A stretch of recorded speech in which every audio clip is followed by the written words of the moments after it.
अनादित्वात् निर्गुणत्वात् परमात्मायमव्ययः शरीरस्थोऽपि कौन्तेय न करोति न लिप्यते यदा यथा सर्वगतं सौक्ष्म्य आकाशं नोपलिप्यते सर्वत्रावस्थितो देहे ततात्मा लोपलिप्यते। सद्गुरुनाथ महाराज की जय। काल शेवटच्या 10 मिनिटात घेतलेला जो श्लोक होता तो आज थोडासा सविस्तर बघूया। 30वा आणि 31वा श्लोक असे 2 श्लोक आपण आज बघू। काल शेवटच्या 10 मिनिटात त्याचं स्पष्टीकरण झालं होतं ते सगळ्यांना पुरेसं नाही वाटलं। प्रकृत्यैव च कर्माणि आधीच्या श्लोकात आपण बघितलं होतं की प्रकृतीपासून निर्माण होणारी सर्व प्रकारची कर्मे प्रकृतीकडून कर्म केल्या जातं म्हणजे प्रकृती जड आहे तर कर्म कसं राहील जड राहील। कर्म जड आहे हे लवकर पटत नाही आणि उपासना जड आहे हे त्यापेक्षा अधिक पटायला जड जातं। ज्यांना तत्वज्ञानाचा गाभा पचायला जड असतो त्यांच्यासाठी उपासना आवश्यक आहे, परंतु ज्यांना उपासनेचा कंटाळ येतो रटाळवाणा वाटतं त्यांना कर्म आवश्यक। 3 टप्पे आहेत कर्म उपासना ज्ञान, पण भगवंतांनी भगवद्गीतेमध्ये 2च टप्पे सांगितले आहेत कर्म आणि ज्ञान। उपासना हा कर्मगर्भ आहे, कर्माच्या आत उपासना समाविष्ट आहे। उपासना हा कर्माचाच एक सूक्ष्म भाग असल्यामुळे उपासना कर्मामध्ये मोडते। प्रकृती जड आहे त्यामुळे कर्म सुद्धा जडच आहे। आता आपला विषय सुरू आहे जड गोष्टीमध्ये चेतनाला बघायचं अजडाला बघायचं आणि हे बघण्याचा अभ्यास मला करता आला पाहिजे। हा बघण्याचा अभ्यास म्हणजे परमार्थाचा अभ्यास आहे। काय रे बाबा तुझा नारायण या खंबामध्ये आहे का याचं हो असं उत्तर आहे। केवढ्या आत्मविश्वासाने आणि निसंदेहत्वाने प्रल्हादानी हो असं उत्तर दिलं। आम्हाला जर असा प्रश्न विचारला असता तर आम्ही काय उत्तर दिलं असतं हे सांगायला नको आहे। पहिल्यांदा आम्ही घाबरून गेलो असतो असा प्रश्न विचारल्यानंतर आपण हो म्हटलं तो आला नाही तर प्रल्हादाला अशी भीती का वाटली नाही याचं कारण प्रल्हादाचा नारायण गेलाच नाही कुठे, तर मग तो येण्याचा प्रश्न कुठे उद्भवतो। सर्व जडचेतनात सर्व व्याप्त असलेला आणि निरपेक्ष व्याप्त असलेला त्याचा जो नारायण आहे तो लपलाच नव्हता, त्यामुळे तो या खंबात आहे का असा प्रश्न विचारला तेव्हा प्रल्हादाच्या लक्षात आलं की विचारणारा आंधळा आहे।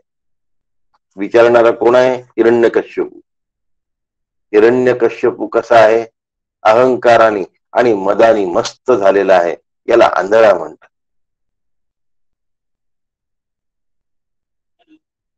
ज्याला डोळे आहेत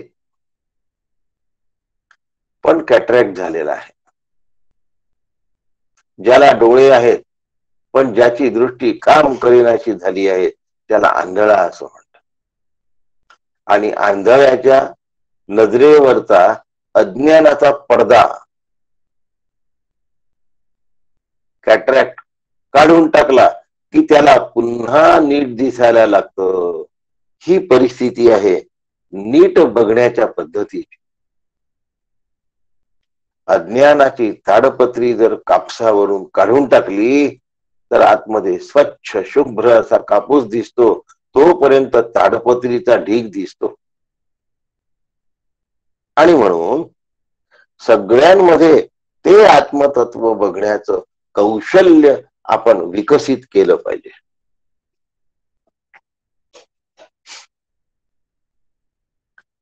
तत्पूर्वी 27 आणि 28व्या लोकांमध्ये समम पश्यन्नी आणि समम सर्वेषु भूतेषु या दोन गोष्टी होत्या. म्हणजे सगळ्या भूतमात्रांमध्ये समत्व, आणि ते समत्व बघण्याची योजना ही श्री गुरूंकडून शिकावी लागते. प्रत्यक्ष श्री गुरूंच्या श्रीमुखातून ज्यावेळी हे तत्वज्ञान शिष्याच्या बुद्धीमध्ये प्रविष्ट होतं आणि त्या चेतनेचं संक्रमण त्याच्यामध्ये होतं, त्यावेळेला अविद्यारूप सगळे संकल्प त्याचे नाहीसे होतात आणि अविद्यारूप दृष्टी नष्ट झालेली राहते. ढग निघून जातात आणि तपता सूर्य त्याला दिसतो. त्याला ज्ञानसूर्य असं म्हणतात. श्री गुरूंचं परमार्थात अनन्य साधारण महत्व आहे. प्रत्यक्ष श्री गुरूंचं अनन्य साधारण. मी त्यांना गुरु मानले आणि ते माझे गुरु आहेत असं चालत नाही. एकमेकांचा प्रत्यक्ष काय व्हायला पाहिजे, आय टू आय. दोघांनीही एकमेकांना संकल्पाने स्वीकारण्याची गरज आहे. आवडत नाही लोकांना हे. का आवडत नाही? व विरत नाही लवकर, त्यामुळे हे आवडत नाही. आणि म्हणून समम पश्यन ही सर्वत्र ती समत्वाची दृष्टी येत नाही. सगळीकडे ईश्वर पाहणं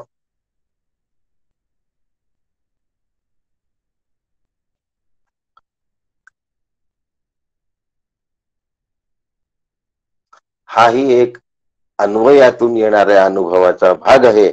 परंतु तो मी आहे आणि मी सर्वव्याप्त आहे असं ज्या वेळेला पाहिलं जातं, त्यावेळेला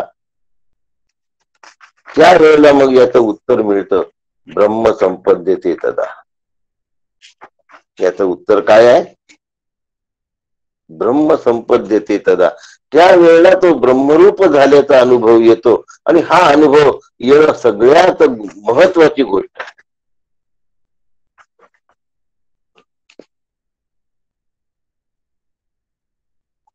जे लोक असं करत नाहीत ते आपण हानी करतात. म्हणजे आपल्याच आत्म्याची आपली हानी होते. म्हणजे आत्महनन होतं. मी आत्मा आहे हे कळत नाही.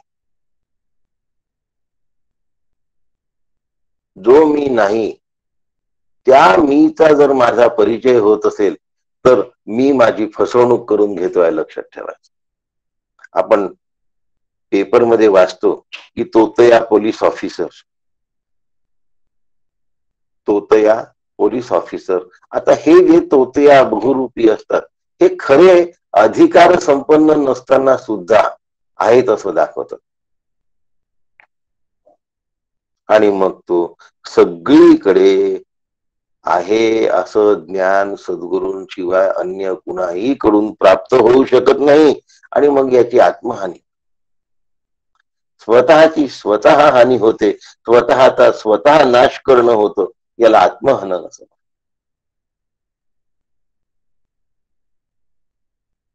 समर्थांची ओवी आहे, वडिलोपार्जित आणि वडील या सगळ्या गोष्टी गेल्यानंतर मी राहीन असं ज्याला वाटतं त्याला आत्महत्यारा असं म्हणतात. स्मशानामध्ये माणूस जातो आणि मला काही होत नाही असं समजून दिमाखानी ज्या वेळेला परत येतो तो आत्महनन करतो. शरीर निश्चितपणे जाणार आहे, मनुष्याचं असो की देवाचं असो. प्राकृत असो की चैतन्य स्वरूप देह असो, तो जाणार म्हणजे जाणार. जी गोष्ट सावयव असते, जी गोष्ट साकार असते, ती गोष्ट नष्ट झाल्याशिवाय राहत नाही, कारण जी निर्मित आहे तिला नाश आहे. ज्याची निर्मिती असते त्याला नाश असतो. आणि म्हणून प्रकृत्यैवच कर्माणी, प्रकृती निर्मित आहे. प्रकृतीपासून होणार जे कर्म आहे ते कर्म सुद्धा निर्मित आहे आणि क्रिया सुद्धा निर्मित आहेत. आता एका निर्मित गोष्टीपासून न निर्मित गोष्ट तयार होण्याची सुतराम शक्यता नाही. बाबुळीच्या झाडापासून बाबूळच होणार,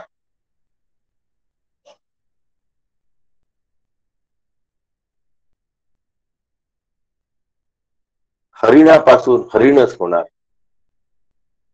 तसं प्रकृतीपासून कर्म जरी वेगळं दिसत असलं, क्रिया जरी वेगळ्या भासत असल्या, तरीही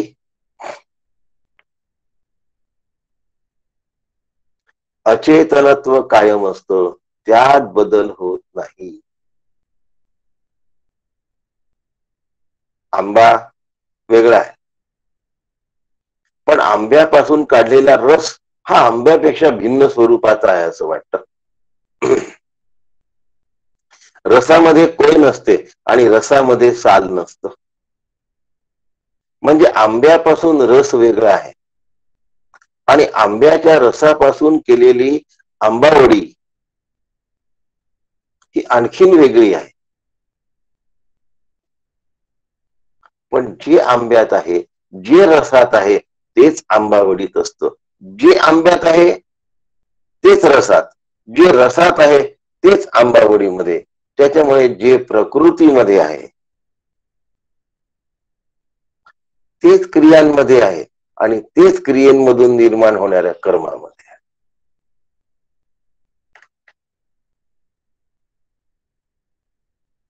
सविस्तर ऐकायची इच्छा होती म्हणून.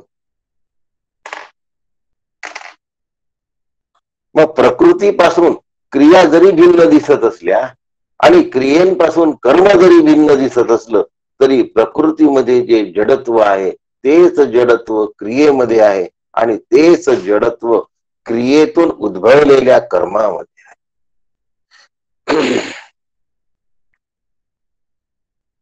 प्रकृत्यैवच कर्माणि क्रियमाणानि सर्वशः.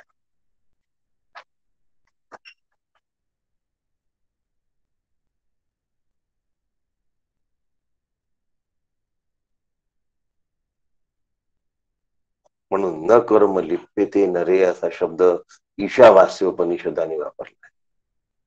कुर्वन्नेवेह कर्माणि जिजीविषेत शतम समाः.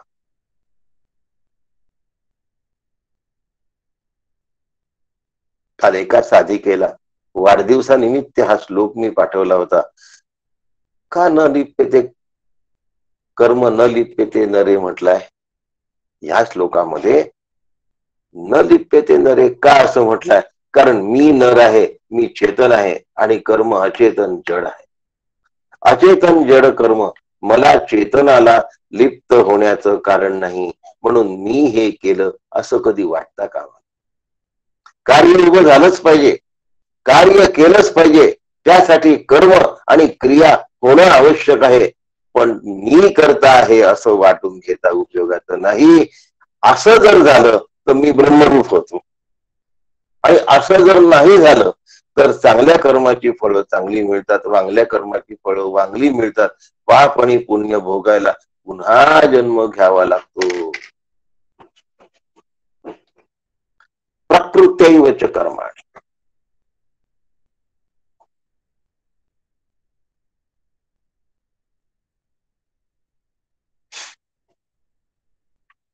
प्रकृती समोर च शब्द वापरला आहे आणि चकाराने सर्व कर्माचं फळ सूचित केलेलं आहे. कारण कर्म केलं की कर्माचं फळ आलंच आणि कर्म जड असल्यामुळे कर्म फळाचा भोगही जड आहे आणि म्हणून तो पापपुण्यात्मक परिवर्तित होतो आणि त्याचं सुख दुःखामध्ये रूपांतर होतं. प्रकृत्यैवच कर्माणि. सुख दुःख हे जीवाला कायमपणे जाणवत असतात आणि म्हणून जीव हा जडत्वाचा अनुभव घेतो. सुख आणि दुःख हा जडत्वाचा अनुभव आहे. मला सुख दुःख होणार नाही का? नाही होणार. सुख दुःख देहाऱ्या असतात आणि मी देह नाही, ही जर जाणीव माझी पक्की झाली तर प्रकृती आणि पुरुष यांच्यामधलं स्पष्ट अंतर मला कळला असा त्याचा अर्थ होतो. आणि मग त्याचं जे क्रियमान आहे ते क्रियमान मा फलेषु कदाचन फल राहित्याकडे जातं आणि हा परम पुरुषार्थ आहे. या क्रियमानातून अकर्तृत्वातून तो आत्मरूपाला प्राप्त.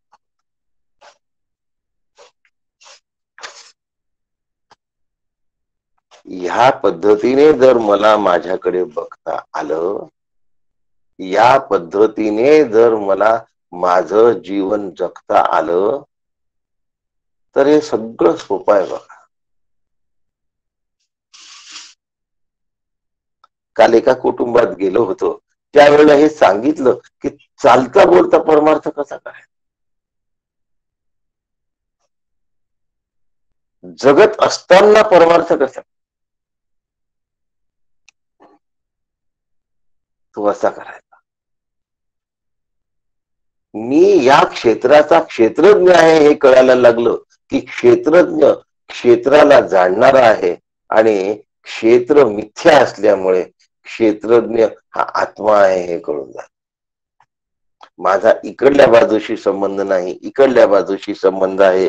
आणि हे ज्या वेळेला कळतं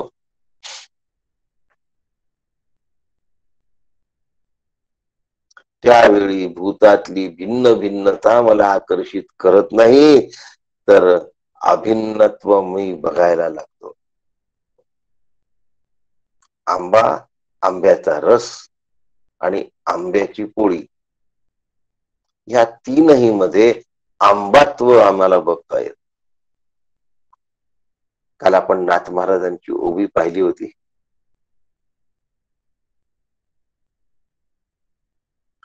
की मातीचे भिन्न भिन्न देवता केल्यात आणि एवढ्या केल्यानंतर सुद्धा त्यांच्यामध्ये एकच मृत्तिका आहे. अशीच तुकारामांची पण ओवी आहे, केला मातीचा पशुपती. मातीची काय महती, शिवपूजा शिवासील आहे, माती माती माझी सामा आहे.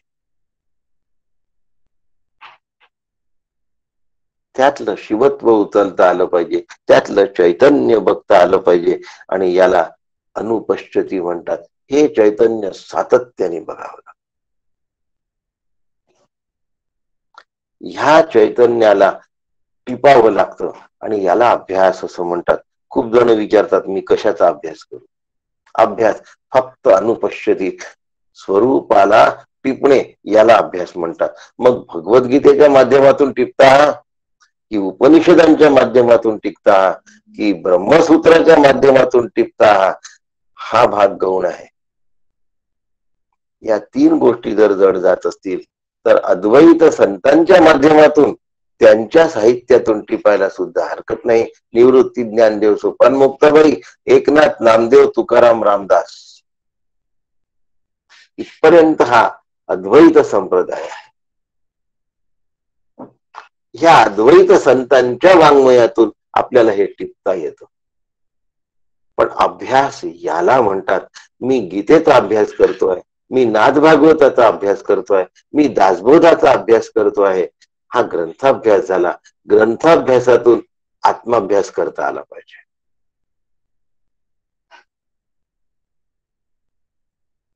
मला साधलं पाहिजे हो आत्माभ्यास.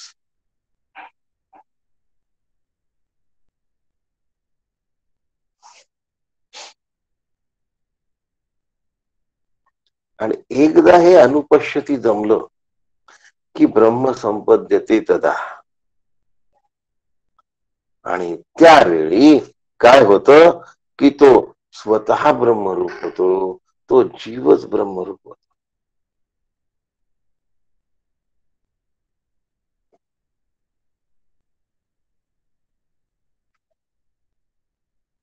तो जीवच ब्रह्मरूप. मला ब्रह्मरूप पाहायचं असेल तर भूतांना पृथक्करण करता आलं पाहिजे. भूतांमध्ये काय करता आलं पाहिजे, मला विभागणी करता आली पाहिजे. हे भूत आणि हे त्याचं अधिष्ठान.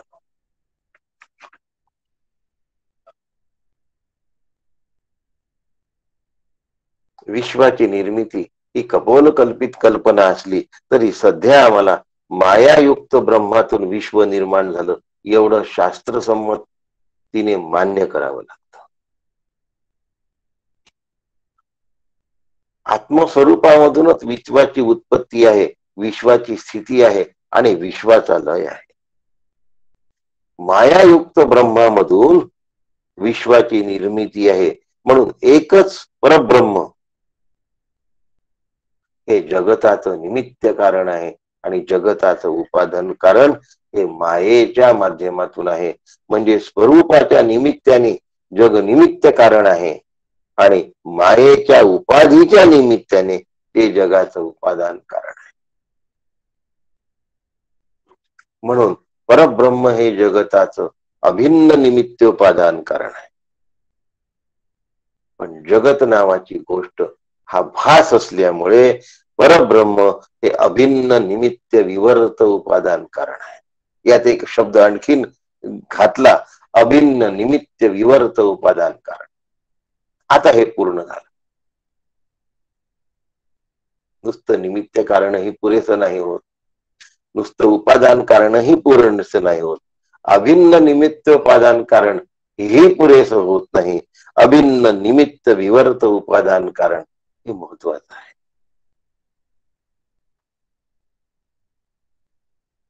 ब्रह्म हेच फक्त सत्य आहे, याशिवाय अन्य कुठलीही गोष्ट सत्य नाही. आणि हे ज्या वेळेला ब्रह्मज्ञानी जाणतो, श्रुती श्रुती आणि अनुभव, श्रुती स्मृती आणि अनुभव या त्रयींच्या साह्याने ज्या वेळेला तो ब्रह्मस्वरूप जाणतो, त्यावेळेला त्याला ती दृष्टी प्राप्त होते. आणि अशी दृष्टी प्राप्त झाली की परब्रह्म आणि तो भिन्न न राहता तो स्वतःच परब्रह्म स्वरूप होतो. म्हणून परब्रह्माचा अनुभव परब्रह्म होऊनच घ्यावा लागतो. ब्रह्मविद ब्रह्मवेद ब्रह्मैव भवती. ज्यांनी ब्रह्म जाणला आहे तो ब्रह्मरूप झाला म्हणून त्यांनी ब्रह्म जाणला. आणि हे एकदा जर मी जाणायला लागलो तर मग ब्रह्मविद आपनोती परम आणि ब्रह्मवेद ब्रह्मैव भवती या दोनही गोष्ट एक तैत्तिरीय उपनिषदातली आहे आणि एक मुंडक उपनिषदातली आहे. या दोनही गोष्टी सहज साध्य होतात.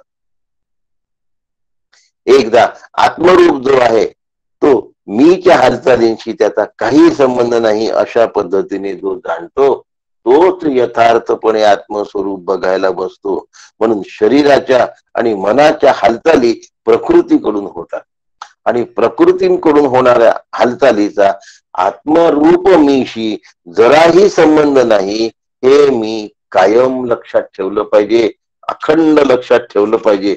आणि असं ज्या वेळेला मी लक्षात ठेवतो त्यावेळेला केलेल्या कर्माचा मला लेप लागत नाही आणि माझं अंतःकरण शांत राहत.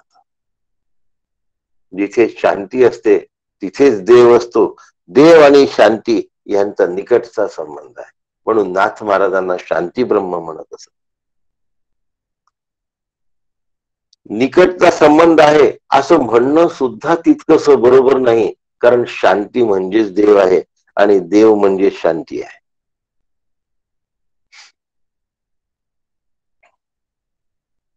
म्हणून ब्रह्मदर्शन हा जो शब्द आहे हा इतका व्यापक आहे, हा एवढा सविस्तर आहे की आम्हाला हे ब्रह्मदर्शन समजलं पाहिजे. क्षेत्रज्ञ योगाचा हा समारोपीय भागाकडे आपण जाऊन पोचतो आहे. शेवटच्या 3 श्लोकांकडे आपण जाऊन पोचतोय. कारण आम्हाला ब्रह्म संपद्यते तदा किंवा याचा अनुभव घ्यायचा असेल तर ब्रह्मदर्शनाचा अनुभव घ्यायचा असेल तर ब्रह्म निरपेक्ष व्यापक आहे. आणि ज्या व्यापक ब्रह्माचा ज्याला अनुभव येतो तो ब्रह्मरूप होऊन येतो, आत्मस्वरूपाच्या ठिकाणी येतो, तो मी आहे असा येतो. व्यापक ब्रह्म सर्व व्यापक नाही येते, निरपेक्ष व्यापक आहे. आत्मस्वरूपाच्या ठिकाणी हे जर नीट लक्षात राहिलं तर ब्रह्मामध्ये समाविष्ट झालेलं आहे हे लक्षात येतं. आणि म्हणून व्यापक हा ब्रह्माचा अनुभव आहे. आणि असा अनुभव आला पाहिजे. जे लोक नुकतेच जॉईन झालेले आहेत त्यांना हे जड जाणार आहे, मी समजू शकतो. अध्यायाचा समारोप आहे. 14व्या अध्यायाचा प्रारंभ लवकरच होणार आहे आणि तिथून त्यांना काहीतरी कळायला लागेल. जरा 2-3 दिवस, काही दिवस जड जाऊ शकतात. आणि म्हणून ब्रह्मानुभव नावाची गोष्ट, अनुभव नावाची गोष्ट संभवत नसल्यामुळे जेवढे जेवढे प्राणी आहे ते ब्रह्मस्वरूपाच्या ठिकाणीच स्थित आहे, त्याच्यामध्येच समाविष्ट आहे.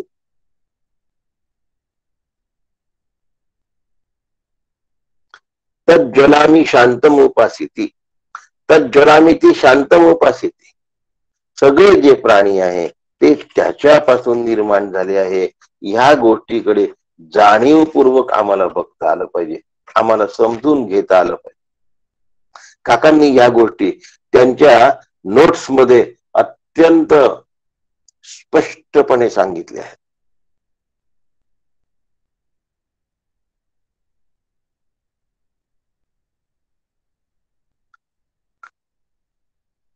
कितीही प्राणी आहेत, कितीतरी आकाराचे प्राणी आहेत, 84 लक्ष योनी आहे.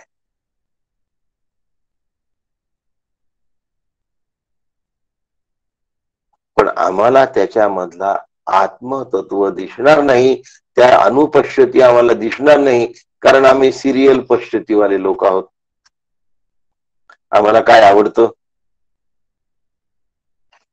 काल इथपर्यंत झालं होतं, आज काय, अस्वस्थ होतो आम्ही.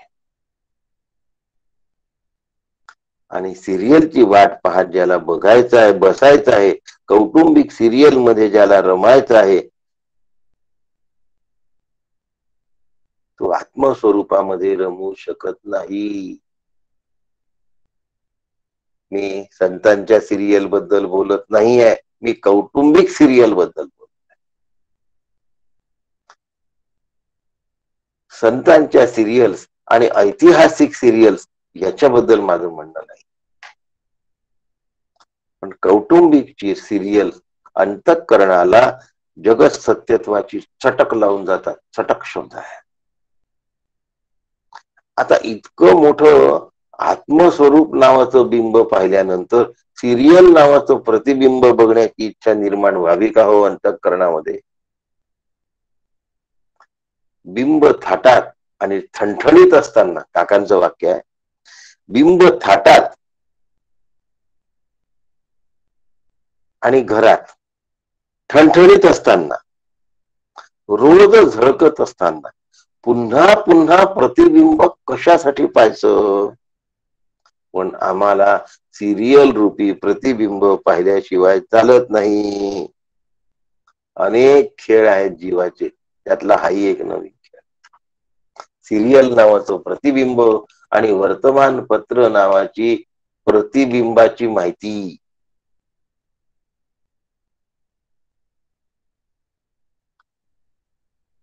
काकांनी एक विधान केलेलं आहे की कौटुंबिक सिरियल जे पाहतात ते कधीही मुक्त होत नाहीत. या सिनेमा आला बर का, नाही तर सिरियल्स म्हटलं तुम्ही, सिनेमा कुठे म्हटला?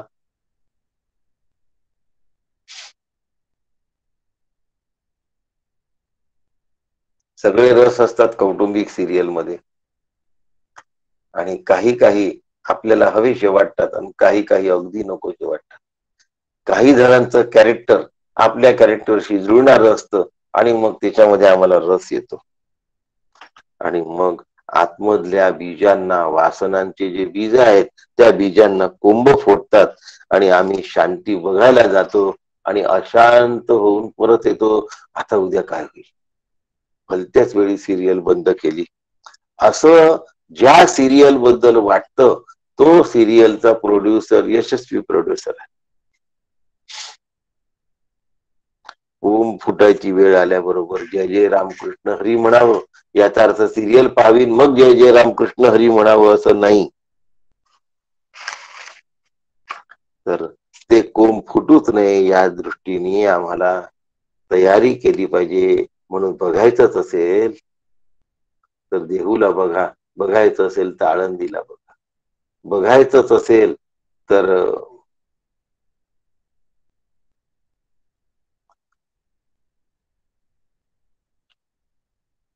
नाथ महाराजांच्या ठिकाणाला बघा.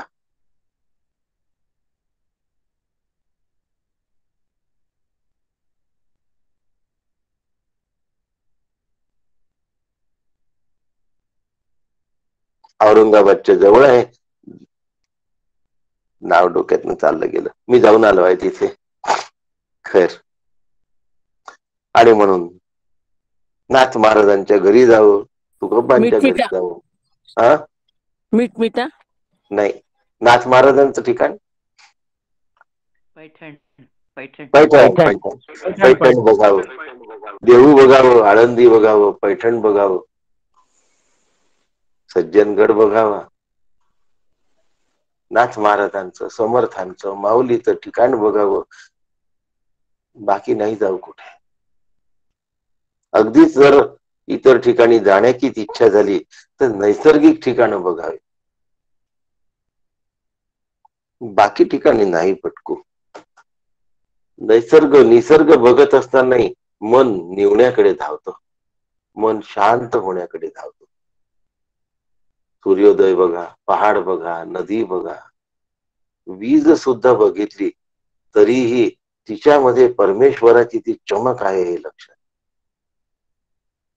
प्रत्येक निसर्गाने निर्माण केलेली गोष्ट आल्हादकारक आहे आणि तिचं व्यस्त प्रमाण विद्रूप मध्ये पण आहे.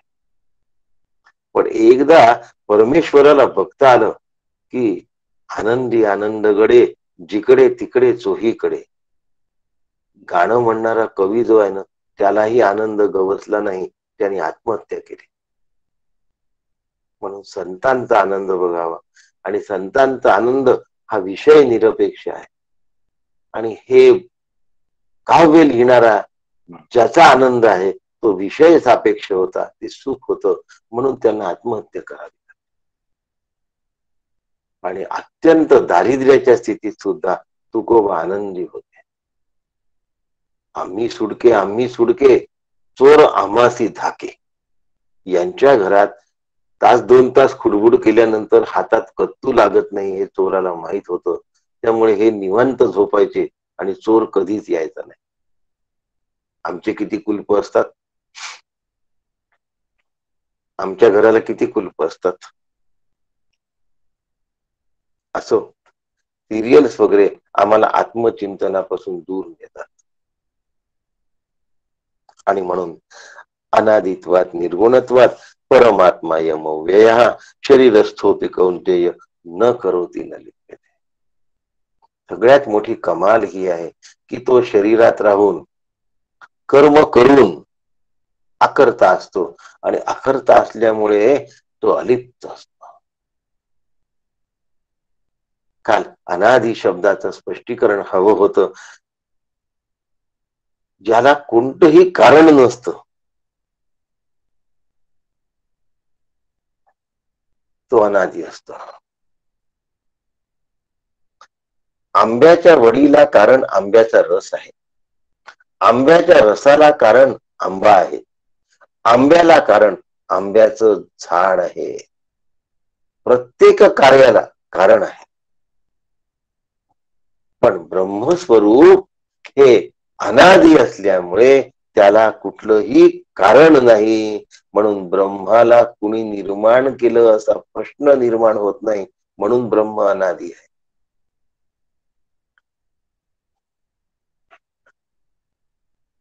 ब्रह्म असण्याच्या पूर्वी काही नव्हतं आणि जगत असण्याच्या पूर्वी ब्रह्म आहे, म्हणून ब्रह्माला अनादि. जी गोष्ट अनादि आहे ती गोष्ट अनंत पण आहे. माया अनादि आहे पण माया शांत आहे. अनादि असलेली वस्तू अनंत असली पाहिजे अशातला भाग नाही. मायेने ब्रह्माला पांघरण्याचा प्रयत्न केला म्हणून माया अनादि आहे, पण तिचं पांघरून थिट पडलं म्हणून ती शांत आहे.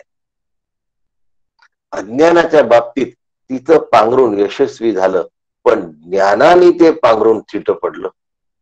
जो पांघरुणात लपला त्याला काही जण हुडकून काढतात, अरे हा लपला आहे. काही जणांना नाहीच हुडकतायत. ज्याला कारण असतं त्या कारणाचं असलेलं जे कार्य ते नाश पावतं, कारण कारणही नाशिवंत आहे, म्हणून कारण नाशात कार्य नाश असा शास्त्र नियम आहे. आणि हा जन्मालाच आलेला नसल्यामुळे अनादि आहे. अजो नित्यम शाश्वतोयम पुराणम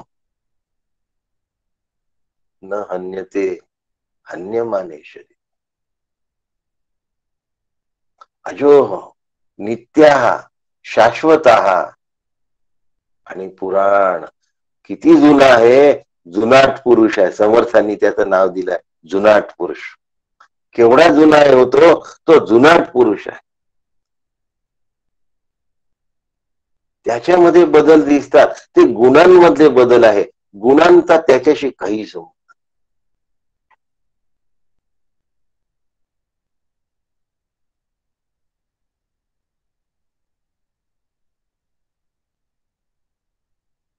काही भागातलं पाणी गोड असतं, काही भागातलं पाणी तुरट असतं आणि काही भागातलं पाणी खारट असतं. गोड पाणी आणि खारट पाणी हा गुणधर्म त्या पाण्यामधल्या क्षारामुळे पाण्याला लागलेला असतो. वास्तविक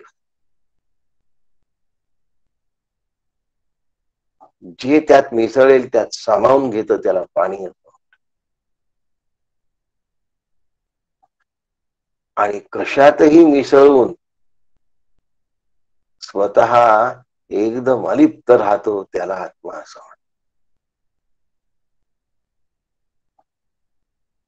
जीव हा कशातही गेला तरी त्या वस्तूला सामावून घेतो आणि मग तेच माझं आहे असं समजतो. गंमत सांगतो मी तुम्हाला.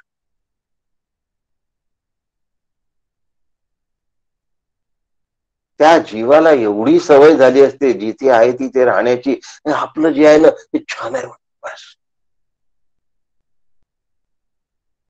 काही झालं ना तर बस बाहेर सारखा भाग नाही म्हणतो पुण्यामध्ये.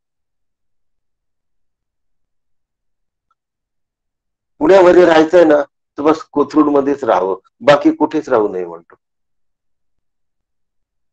झोपडीत राहत असलेल्या गरीबालाही असं वाटतं काही नसलं तरी माझी झोपडीत काही कमी नाही हो, माझी झोपडीत सगळं काही आहे. राजाला आपला महालच सगळं काही आहे. लिप्त होतो. मला सांगायचं काय आहे, जीव लिप्त होतो. म्हणून गोंदवलेकर महाराज म्हणायचे की मी गोंदवल्यात राहतो म्हणून मला गोंदवलेकर तुम्ही म्हणत असलात तरी मी गोंदवलेकर नाही, मी सर्वव्याप्त परमेश्वर आहे. मला गोंदवल्यापुरता सीमित करू नका, पण ते आम्हाला जमलं पाहिजे ना. आमची सवय काय आहे, मर्यादेमध्ये बघण्याची सवय आहे. जीवाचा स्वभाव आहे. जीव नेहमी मर्यादेत बघतो.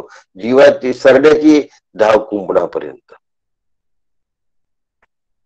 आत्मा अनादि आहे, आत्मा निर्गुण आहे आणि आत्मा अव्यय आहे. निर्गुण याच्यासाठी आहे की गुणांमध्ये चलनवलन आहे.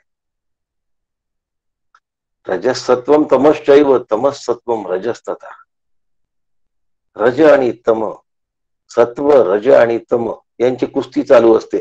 एक वेळ एक गुण वर असतो आणि एक वेळ एक गुण खाली असतो. आणि या गुणांचं वरखाली वरखाली पण चालत राहिल्यामुळे मी स्वतःला गुणी समजण्याची चूक करतो. माझा मुलगा गुणी आहे असं म्हटलं जातं. पाणी आपली आई आपल्याला गुणी समजत असते आणि मग आम्ही स्वतःला गुणी समजतो.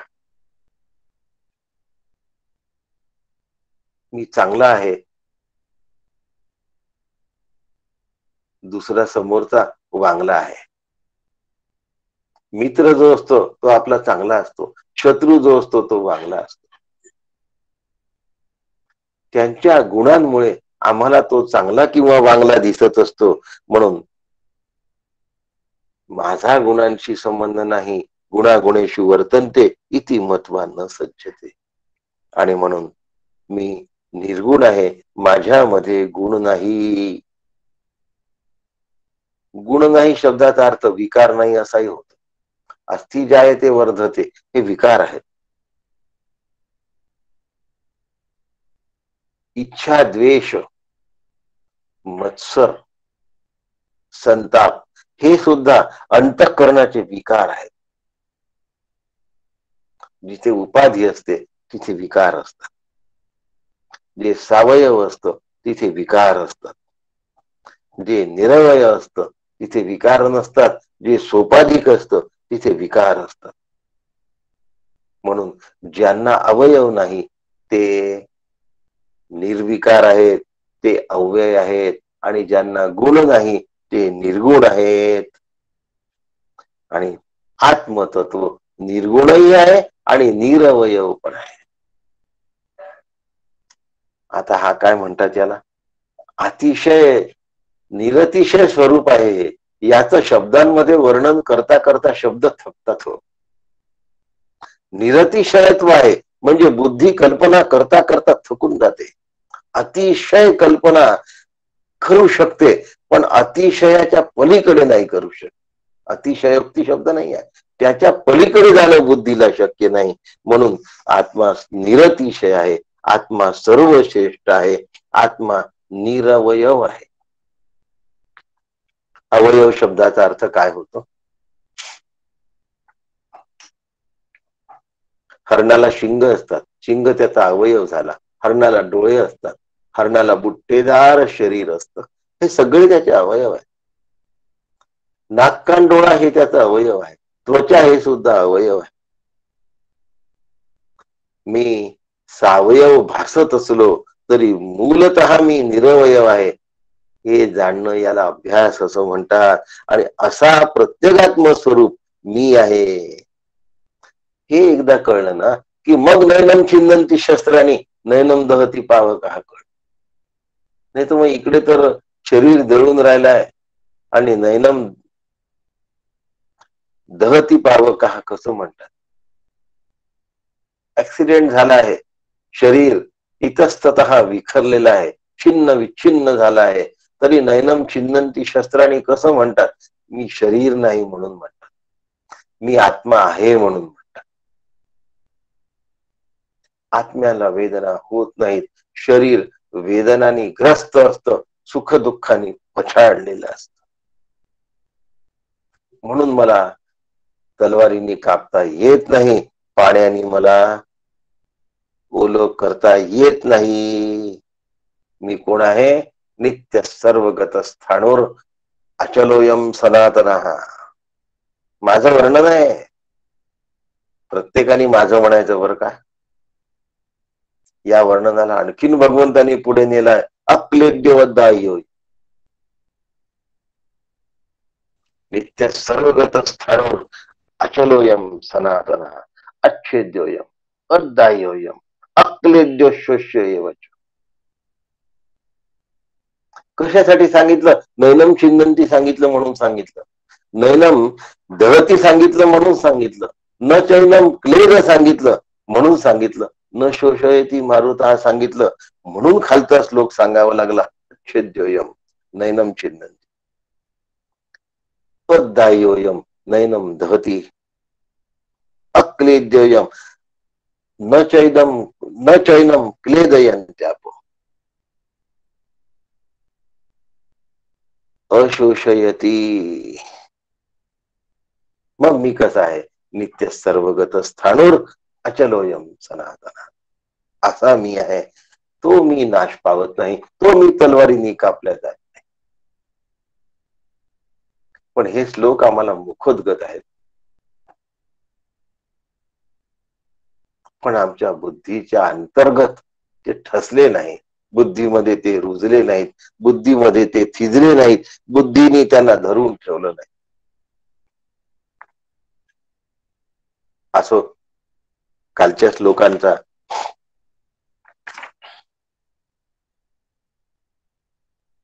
शेवटचा मुद्दा घेतो. शरीरस्थोपी कौंतेय न करोती न लिप्यते. याप्रमाणे हे सांगितलंय, नैनम छिंदंती अक्लेद्ययम अदाह्ययम. त्यावेळेला हे सांगतात की मी शरीरात असलो तरीही शरीरस्थोपी कौंतेय न करोती न लिप्यते. अर्जुना, मी काहीही करत नाही आणि माझा कशाशीही संबंध नाही, म्हणून मी कोणाशी लिप्त होत नाही. जर मी आत्मा असेल तर मग मी माझ्या कुटुंबाशी लिप्त व्हावं का हो? मी जर आत्मा असेल तर मी माझ्या कुटुंबाशी, काय म्हणतो आपण, किती काळजी असते आम्हाला. आमच्या घराची काळजी असते, आमच्या शरीराची काळजी असते, आणि आमचं सुख ज्याच्यामध्ये आहे त्या माझ्या नातलगांची काळजी असते. ज्यांच्यावर सुखासाठी आम्ही अवलंबून असतो त्यांची काळजी असते. एवढी काळजी असते. सज्जनगडला आम्ही 8 दिवसाचा वर्ग करत होतो, तर फोन करायचे, तू जेवलीस का, काय खाल्लं, काही खाऊ, तू इथून पाठवणार आहे का सज्जनगडावर, तुला इथून डब्बा तरी मिळतो का. आमच्या काळात मिळत नव्हतं सज्जनगडला, आजूबाजूला काही हॉटेल्स वगैरे काही नव्हतं, काहीच नव्हतं. मग तू चौकशी तरी कशाला करतोय, काय खाल्लं आणि काय नाही. न लिप्यते हे लिप्तपणाचं लक्षण आहे. आपल्याला एकदा जर लक्षात आलं की आजाराची लक्षणं कोणती आहेत हे जर कळलं, तर त्या आजाराला, त्या लक्षणांना घालवून टाकण्याची व्यवस्था करता येते. आम्हाला जर आजाराची लक्षणच कळली नाही तर मग आम्हाला ती घालवता येत नाही. म्हणून न करोती न लिप्यते हे आरोग्याचं लक्षण आहे. आम्ही अनारोग्य आहे, आम्ही लिप्तही आहोत आणि आम्ही कर्तृत्ववानही समजतो. आणि आरोग्य कशात आहे, न लिप्यते आणि न करोती मध्ये आहे. आत्मा काहीही करत नाही, करून करत नाही, आळशी नाही बरं का. संत कधी आळशी नव्हते. अनेक लोकांचं कार्य एकेका संतांनी केलं आहे, पण त्या कार्यामध्ये ते कधीही लिप्त राहिलेले नाही. न करोती न लिप्यते. आणि म्हणून साधी असलेलं जे शरीर आहे ते शांत आहे. शरीराच्या स्तरावर अलिप्तपणा कळला आणि रुजला, घराच्या सरावामध्ये तो अलिप्तपणा आपोआप यायला लागतो. कालच मी एका ठिकाणी सांगितलंय, ऑफिसचं काम संपलं, ऑफिस विषय संपला. जेवणाचं काम संपलं, जेवण विषय संपला. पूर्ण विराम द्या, लवकरात लवकर पूर्ण विराम द्या. जेवढा पूर्ण विराम तुम्हाला लवकर देता येईल ना तेवढं जमलं. पण ते आमचं काय असतं, पाण्यामध्ये दगड टाकल्यानंतर दगड तर डुबूक आवाज करतो आणि खाली निघून जातो. त्यानंतर तरंगामागून तरंग, तरंगामागून तरंग निर्माण होतात आणि ते अगदी त्या पाण्याच्या काठापर्यंत तरंग निर्माण. आणि मग एका मागे एक ते जलतरंग आम्ही पाहत राहतो. 30 गोष्ट रवंथ करतो. मग आता न करोती कुठे आलं, न लिप्ते ते कुठे आलं. एवढंच नाही तर पुन्हा तो माणूस भेटला की तो खाली बुडलेला भूतकाळातला दगड वरती काढतो, पुन्हा पाण्यात सोडतो आणि पुन्हा भूतकाळाला सत्वत्व देऊन जाग करतो. असं झालं की मग आत्मस्वरूपाकडली वाटचाल खुंटते बघा. आम्हाला लक्षातच येत नाही की काय केलं पाहिजे.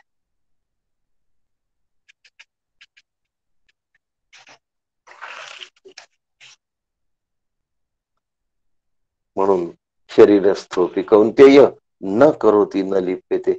माझ्या घरात मी लिप्त होणार नाही याची काळजी घ्यायची आहे. माझ्या देहात मी लिप्त होण्याची काळजी घ्यायची आहे.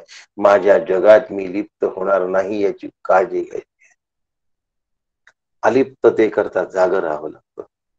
लिप्तते करता काही जागा राहावं लागत नाही. परीक्षेत 0 मार्क मिळवण्यासाठी काही करावं लागत नाही. पण 100 मार्क मिळवण्यासाठी अथक प्रयत्न करावे लागतात. अलिप्तता 100 मार्क मिळवण्याची भाग आहे आणि लिप्तता ही सहज प्रवृत्ती आहे. शेतामध्ये पीक आणण्यासाठी नांगरणं, वखरणं, डवळणं, रात्रंदिवस पहारा देणं सगळं करावं लागतं. पण पीक जर आणायचं नसेल आणि गवतच जर वाढू द्यायचं असेल, काहीच करावं लागत नाही. मनुष्याचा जन्म मिळाल्यानंतर माझ्या जीवनाचं जर सार्थक करून घ्यायचं असेल तर न करोती न लिप्यते ही गोष्ट आम्हाला साधली पाहिजे. शरीरात राहून अलिप्त राहता आलं.